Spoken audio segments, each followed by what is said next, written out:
Hello everybody, and welcome back to the Star Wars Expanded Universe. Now redone by Disney, or current Lucasfilm, whichever way you swing it. Legends.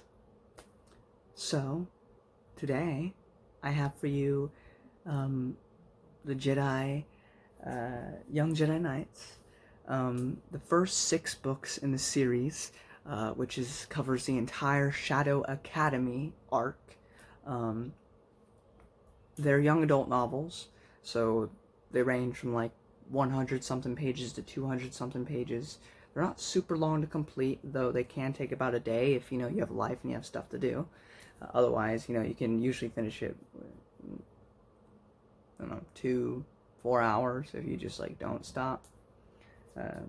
Besides, eating and stuff like that.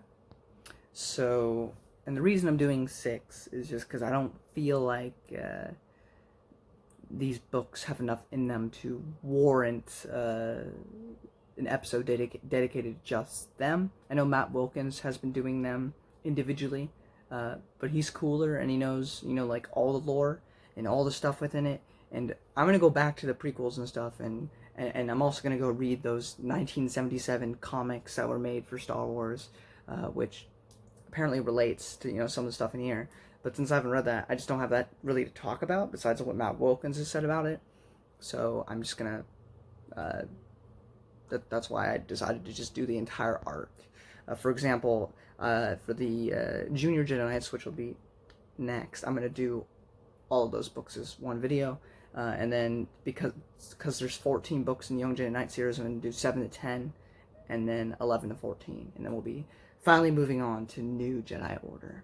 Anyway, so I'm going to give you a brief summary, because really I don't want to, before we get into spoilers, because I do have spoilers to talk about, I'm just going to give you a brief summary of what these overall 6 books are about, and then get into them.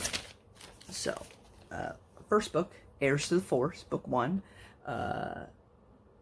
we have Tino Ka, which is the daughter of the woman we met in the courts of Princess Leia that originally wanted to be with Luke, but ended up with Prince Isildur, however you say that, Isildur, something like that. But she's the daughter of those two. We have Lobaka, the nephew to Chewbacca. We have Jason and Jaina, of course, and they find a crashed TIE fighter, which has apparently been there since the Battle of Yavin. I'm not going to say anything more than that. That's the non-spoiler premise for book 1. Book 2, the twins get kidnapped and get taken to the mysterious Shadow Academy. And I'll get more in spoilers. That's about it for book 2. Book 3 is The Lost Ones. This is where we find out that Jason and Jaina have a friend, from childhood named Zach. And we get to learn a little bit more about the underparts of Coruscant, and about how one tries to live in that harsh environment. And that's about all I can really say. And we'll get more into it in spoilers. Anyway, on to book 4, Lightsabers. If you didn't get by this point, they finally get to construct their lightsabers, and adventures ensue. I don't want to say anything else, but stuff happens with Tino Ka. This is first 3 books are kind of Jason and Jaina. This book really focuses on Tino Ka. This is like kind of more her book, right? Book 5 is Darkest Night. Batman shows up, and no, I'm just kidding. But this one is Lobaka has a cousin, because the Wookiees all have like this rite of passage when you turn a certain age, and you have to go down to the lower parts of Kashyyyk and do stuff. And he's worried about his cousin or sister. I think it was his sister, maybe. His sister. And so they go to Kashyyyk. Stuff happens. I'll get to it in spoilers. And finally, Book 6, Jedi Under Siege. Finally, we have the Dark Jedi Academy attacking Yavin. And it's the big climactic battle that we've been waiting for in this final, or what was supposed to be the final installment in the Young Jedi Knights series. Obviously, we have quite a bit more books to go through, but that's it for this arc. So that's about as non-spoiler as you can go. Before I really get into the spoilers, I want to say I really enjoyed every character in this. Now, you know, people call a lot of the people that don't like, and if you like the Star Wars sequels, great. Here's the thing with the EU movement. Same thing that Matt Wilkins has said. All that it requires is that you like the EU. If you like the new stuff and like the EU, awesome. That's great. We're cool. Just because I don't like it doesn't mean you shouldn't. It's more things for you to enjoy, and that's awesome. The thing with the people that like the EU is that once the new canon started, I don't expect us to have Legends be the main canon. Disney can do whatever it wants. That's fine. But let people continue to write for Legends. Let us get more stories. Now, lucky for me, I'm diving into this for the first time, so I still got a bunch of stories to get through. But eventually, at some point, I'll have read everything. And I'll be really sad, especially since there's stuff that's left open that isn't finished. And I would like to see those stories completed. Hell, I would love to see a Dark Xana story. But that's another topic for another time. But yeah, I was clearly disappointed with Ben Solo. I mean, I thought he was the best part of the sequel trilogy, but I didn't particularly care for him. Now, there's stuff that will go on that, I mean, if any of you who have, even if you don't know that much about the EU, if you're coming from the new movies and are like, you want something better, you've probably heard about Darth Caedus. Here we have teenagers, 12-ish, I think, at the time. So we get to see Jason and Jaina younger, and we get to see them as kids, kind of like, Anakin Skywalker in the prequel movies. And I really enjoy their personalities. To loop it around, because I was talking about Tino Kaw, I don't like Rey's character. But you know who I love? You know who I think, if I make like a top 10 favorite characters of the EU, I mean, I haven't read everything yet, but she might be on there. Tino Kaw. I absolutely love her. I think she's one of the most strong, independent, amazing female characters that we have, but she doesn't flaunt it. She doesn't throw it. She doesn't go, look how much better I am than you, Jason, or whatever. She's just amazing on her own, and she doesn't need to flaunt it. She, and it makes sense. It's not like a stupid reason. She is a child of, she's a child from Dathomir. She has her mother's genes and she has her father's genes, and she takes pride on doing things herself, which might also bite her in the butt sometimes. But she is a phenomenal character, and I can't wait to see what they do with her in the New Jedi Order. I sure hope she doesn't die, because that would suck. I only know the big major spoilers from New Jedi Order. I don't know like anything else. So for all I know, she dies, and that would really freaking suck, because I love her as a character. Lobaka, he's cool. He's not my favorite. Maybe I'll like him more New Jedi Order if he's in it. I don't know. But as of right now, he's pretty alright. I like having him around, though. It's nice to have a different Wookiee other than Chewbacca. I love Jason. I love his humor. I love his relationship with Tino Kaw, which I'll get more into in spoilers. I love Jaina. I love them all so much. And I really think it's certainly not necessary, I'd imagine, for New Jedi Order, but I really think these books are worth reading. And these are young adult novels. These aren't even like big boy novels, and I had a fantastic time with them. So if you are interested in knowing Jason and Jaina before the whole depression that is New Jedi Order, I recommend giving these books a shot. Anyway, I'm getting into spoilers now. If you don't want spoilers, get out. Okay. So, Young Jedi Knights, which are written by Kevin J. Anderson, which I probably should have said in non-spoilers, so, and Rebecca Moesta. Okay, so that's not spoilers. If you're still around, cool, but why are you still around when I just said spoilers? Anyway, leave. I'm about to actually spoil, so, the first book is Heirs to the Force.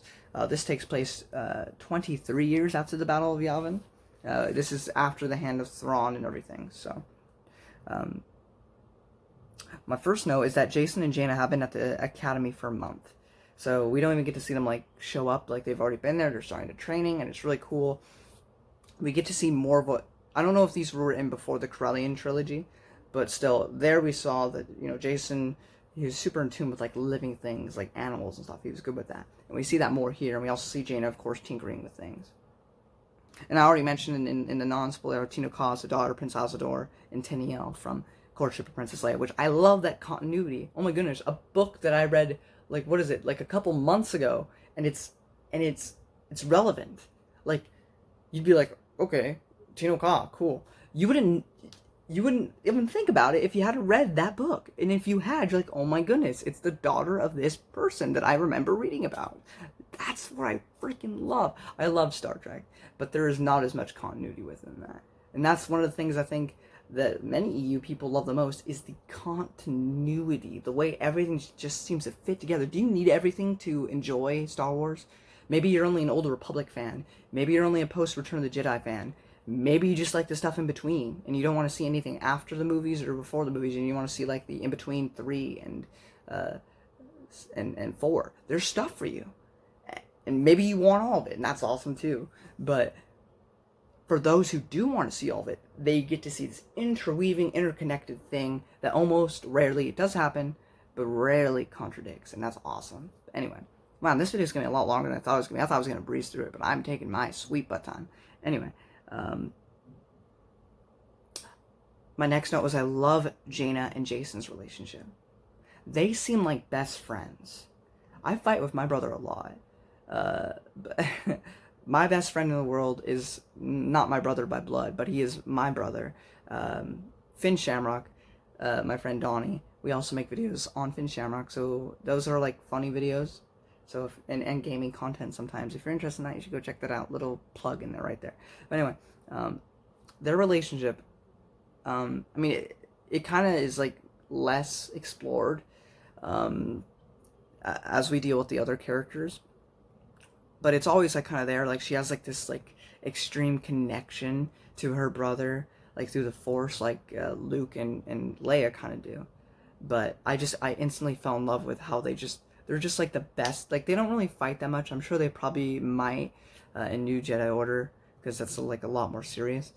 But as right now, they're just like the best of pals. And they almost like never get upset with each other, and I love that. I already mentioned Lobaka as Chewie's nephew. There's a crashed TIE fighter from the Battle of Yavin, as I mentioned. But there's a man there who is named Qual, something like that. And he's apparently from a comic earlier on, which was, you know, during the Battle of Yavin, though. And we get to actually see that we get to see the same person crash down. And he's just kind of left there and like, what? I mean, you don't really need an explanation for that, but, you know, Kevin J. Anderson's like, why don't I bring this guy back? And I thought that was really cool. And, you know, basically, he meets Jacen and Jaina, he holds them hostage for a bit, he finally escapes, and he's like, I'm loyal to the Empire forever, and if there's something out there, then I'm going to it. And he goes to join up with the Shadow Academy, and that's pretty much all that happens in Book 1. And then we get to Book 2, the Shadow Academy. Or is it? Yeah.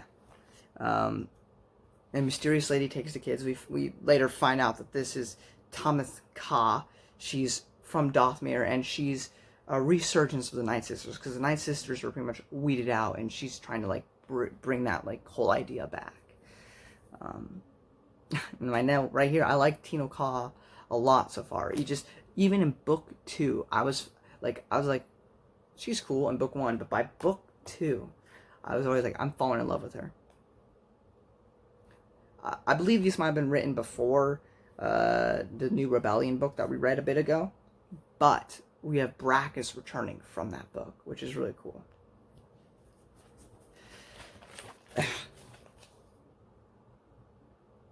There's a speech that Brackus has in this book that I don't necessarily disagree with.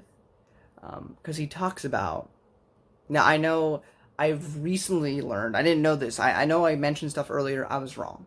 I mentioned how the gray Jedi were a thing. It's apparently not. It's a fan thing that some people support, but none of the books really confirm or deny, or maybe Fate of the Jedi denies it. But his whole idea about, you know, Luke talks about knowledge, talks about, exploring, the Force, but then you deny this one side. I think obviously like using like force lightning, choking out people, like that's just naturally like you're using aggression, but I don't think necessarily learning about the dark side or learning, other facets of stuff is necessarily a bad thing. Like I'm a Christian. Do I think you shouldn't hear atheist point of view or Buddhists and Muslims point of view? No, I think you should, because I only think it will help if your way is really the true way.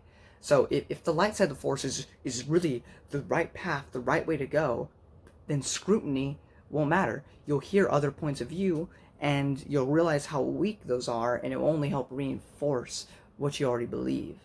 So the idea that you should learn all sides of things, I think, is perfectly reasonable, and I agreed with him on that point. This book may have been written before the Hand of Thrawn, because they talk about this, like, they talk about the Empire, but it doesn't sound like they've made peace. I believe this takes place after, though, and the excuses, they're just talking about, this rogue, academy. But it's just sometimes worded as if the Empire is still bad, but we know at this point that there's been a peace treaty, so if anything, it's just a rogue thing. But it might just be a way of when it was written, but it's fine. So, while at the Shadow Academy, Jaina gets put into this room where a hologram of Darth Vader appears and attacks her, and she has to fight for her life because she doesn't know if it's because it could cause damage, but maybe it won't. Who knows? But she's fighting and fighting. She's fighting for dear life, and she's on equal footing with Darth Vader. Well, obviously we know this can't be Darth Vader because Darth Vader's dead. But at the end of the battle, it's realized that it's Jason, that she was fighting her brother this whole time. These best friends were fighting to the death, not realizing that they were fighting one another. And they were horrified that they were fighting each other. I found that crazy. I'm not going to get too much into future events, though. People that have been exploring the EU probably know this big reveal way later on in the series. But knowing how close of friends they are, how close their bond is, knowing how horrified they were that they've just fought each other, and knowing the future.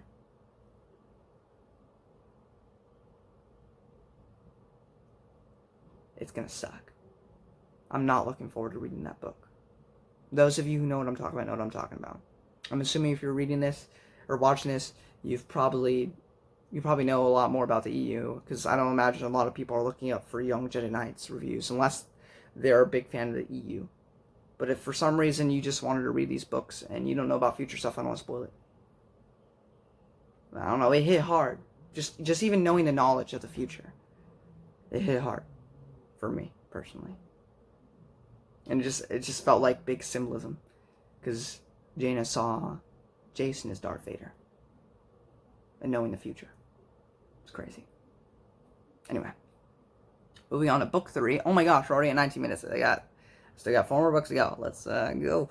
Book 3, The Lost Ones. We meet Zek. Zek, he's an okay character. I didn't fall in love with him or anything. I do like him though, and he's just like this kid that lives in the gutter of Coruscant, and he likes Jason and Jaina. They're his friends, but he's always been jealous of them because Jason and Jaina are the rich kids, which I thought was a missed opportunity, because yeah, I mean, Han's kind of a rich guy now because of his wife, but he wasn't always that way. So I felt like there should have been a conversation between Han and him, because he could have, put things into perspective, and a whole lot of things could have been avoided.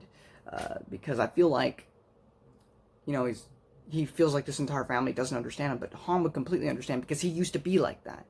I don't know, but I didn't write the book, so. There are definitely hints, and I think it's definitely going to be something, at least I hope. I really, really, fan gushing, I really hope that Tino Ka and Jason date in New Jedi Order, or that either they're a couple. Though also, maybe they shouldn't, because of later events, because that would only make me really, really sad.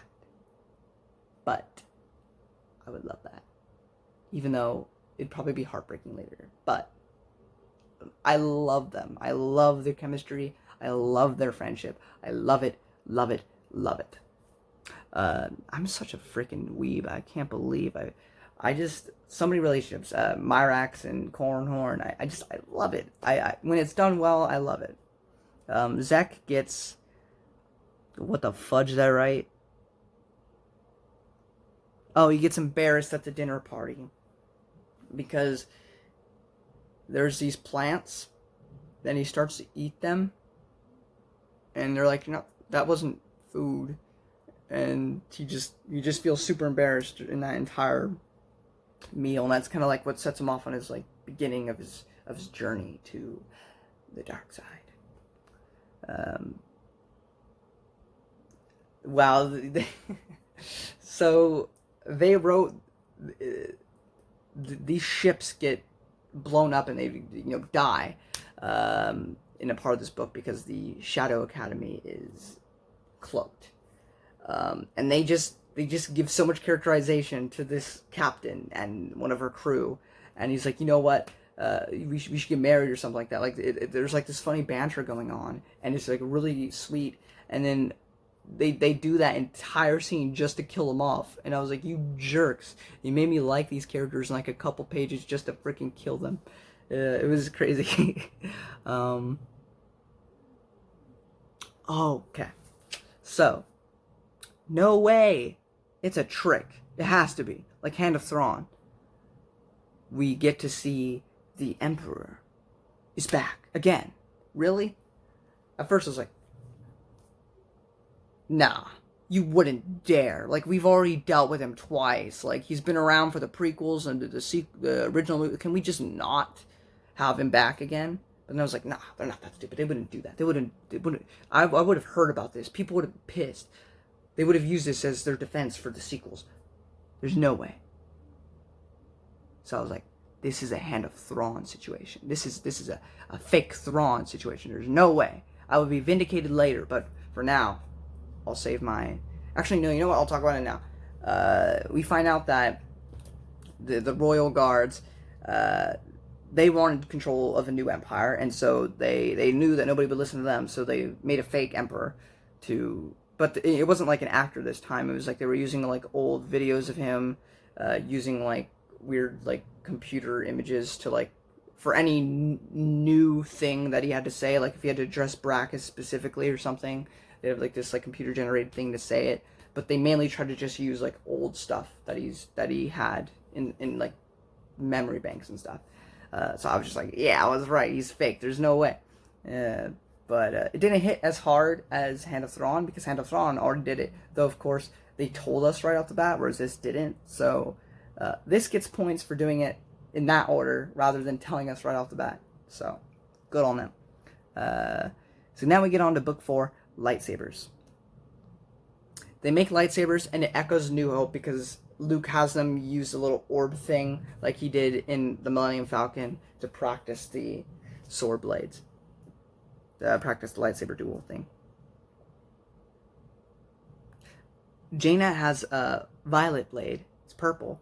So I don't know if these were written before the prequels, but if so, she had at least if I'm understanding correctly, she had a purple blade before Mace Windu did. So for people that say it just came out of nowhere, it was here. So I don't know. Jason's is green, which I think is really cool. He gets green, like Luke has and Yoda, and Qui-Gon. We all love Qui-Gon. Tino Ka. Well, she has two different ones, which we'll get into. Her main one after this is like a turquoise color, so it's blue, but it's like the normal sort of lightsaber. But the way it was described for her first one, I might be completely wrong, but the way it sounded, well, it's weird. Earlier it sounded like it was black and white, like the blade in Clone Wars, but then later on it sounded like it's a bit yellow, so I'm not exactly sure what I was supposed to imagine. So I just went with the first and imagined the thing from Clone Wars because I thought that looked cooler, but that lightsaber goes away anyway, so it doesn't matter. And I couldn't even understand, really, what Lobaka was supposed to have. It was supposed to be, like, brown, because that's what I imagined. I don't know if that was right, but that's what I thought. I might be completely wrong on that, though, so... somebody can correct me in the comment. Sorry. Oh my gosh, this is a long video. It's gonna be how in the world is a young adult novel gonna be the longest review I've ever done on this channel? This is crazy. Let's keep going.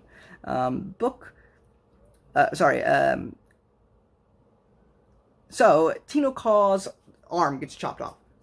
Gone. For the entire New Jedi Order and whatever else she might be in, she is going to be a one-armed lady. And you know what? She's still a badass. She's still awesome. So I don't think that... Okay, that might be a cuss word. I'm sorry. I try not to cuss. I don't really think it's a bad word, though. But maybe because it's got the... Whatever. Point is, she is really cool.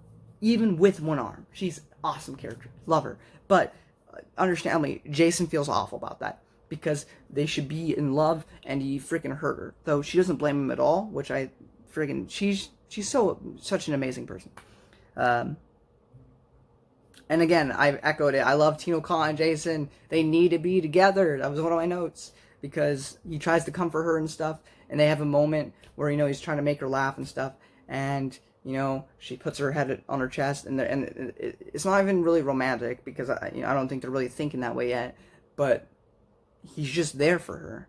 And the whole scene where they're on this, this other planet. Because, she's away from the, academy for a bit. And she just confides in him, and the whole scene, awesome. Why aren't they together yet?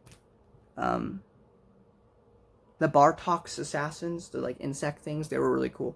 That's pretty much all I have to say, because I'm trying to finish this, and we're still freaking going, and this is already a 27-minute video, so I'm just going to keep going on. Book 5, Darkest Night, Batman shows up. No, he doesn't, but that's basically the title that Zach gets. Loey is worried about his family member, so they go to Kashyyyk for the entire book. I don't know if this is the first time we've seen the bottom of Kashyyyk. I know we saw it in KOTOR, but publication-wise, I don't know if this is the first time. But this is the first time I think I read it in a book, so that is pretty much all I have for that. I mean, they also go and storm Kashyyyk to get some stuff. Yeah. But that's about it. I'm going to move on to the final book, which is Book 6, Jedi Under Siege. It's basically The Hobbit, the Battle of the Five Armies. The entire book is a battle, basically. Quarrel, the pilot from the first book that escaped and joined the Empire, he saves Jason. I forgot to mention he also saves the twins. He's what helps them escape the Shadow Academy in Book 2. But, he's still been trying to be loyal to the Empire. But he ends up saving Jason, which is really cool. But then he also goes back to exactly where he started, which I found kind of funny. But at the end of the book, he just goes to be a hermit in the woods. But yeah, he saves Jason, which is really cool. Oh yeah, we get Dathomir woman versus Dathomir girl. We get Tino Ka with one arm versus Tamith Kai, the Night Sister Dark Jedi. And you know what? Tino Ka is awesome, and she awesomely fights off against her, even though she only has one arm, because she's that amazing. Jaina gets her Anakin Skywalker moment from episode 1, because she takes a TIE fighter and does cool things. This is the first time I think we really get to see her by herself fly a ship. I hear she's going to be quite a good pilot, maybe even join X-Wing Rogue Squadron later, which would be really cool. But this is the first time I believe that we get to see her really do that. I know there was some Millennium Falcon thing in the Corellian trilogy, but that was all 3 solo kids. It doesn't count. Almost done. We get to have Luke face Brackus, student versus master, in a duel that ends really quickly because Brackus kind of sucks in comparison to Luke. No, I was right. Yes. Brackus loses to Luke, so he runs up to the Shadow Academy, only to find out that this whole time the Red Guards were just trying to play the power game, and found out that the Emperor being back was a sham. But the Royal Guard gets away and blows up the station, killing Brackus and getting rid of the entire, because he knew that it was all over. Their freaking battle that they tried to win was over, and they weren't going to be able to succeed, so he bolts out, blows up the ship, destroying him. Jaina fights Zek for a second, but then also the temple blows up, so he's seemingly going to turn to be a good guy again, but we shall see. I did think this was relevant, though, because, you know, she seemed to have sort of this feelings for Zek in a romantic sort of way, or at least in like a crush sort of way. But this is somebody else that she cares about. She wants to bring back to the light, and in the future, someone else that she cares about that she won't be able to bring back to the light. And I keep thinking about that, and I gotta cherish these young adult novels because after a certain point, nothing will be happy. So yeah. Overall, the Shadow Academy arc was really fun, really interesting to read, and I look forward to the rest of it before we get into the defeat after defeat after defeat in New Jedi Order, which is just going to be a depressing mess, but it's also going to be really cool. And yes, I will be making comparisons to the sequel trilogy once we get there, and especially when we get to Legacy of the Force. But just know that while I dislike it, if you do like it, that's fine. It's more things for you to enjoy. As long as you like EU, I mean, even if you don't, why are you watching this? But if you do, awesome. All the people that say they want more EU want is for a separate timeline where their stories can be continued. That's all. If we can get that, that'd be sweet. That'd be awesome. Anyway, this has been the longest video I think I've ever done for these, which is crazy because it was for a young adult novel. Young adult novels. I can't believe that. But if you enjoy these videos, if you enjoy this video, I should say, give a thumbs up, sharing up's a ton. Don't forget to subscribe and comment below and let me know what you thought of these books or whatever. And let me know if Tino Call is one of your favorite characters of the EU, because she might be one of mine. And as always, I will see you in the next video. Bye-bye.